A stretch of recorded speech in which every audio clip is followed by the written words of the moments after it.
দেখেন ওরা দুইজন ঘরে ঢুকবে, এরপর কি হয় ওই দেখেন পিছন থেকে আরো দুইজন গেল, দরজা ধাক্কাধাক্কি করবে, খোলার চেষ্টা করবে, প্রায় খুলেই ফেলবে, খুলে ফেলেছে, ওরা চাইয়ে রয়েছে।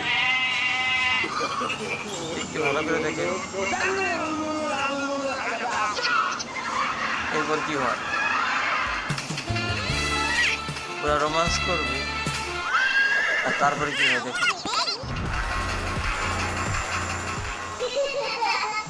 ওই দেখেন ওই থেকে আবার ওরা উঠে আসবে।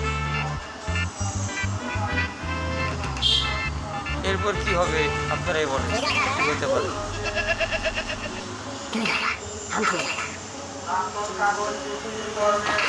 এখন ওদের মায়ের হবে, মায়ের কি মায়ের চাই না দিতেছে মায়ের।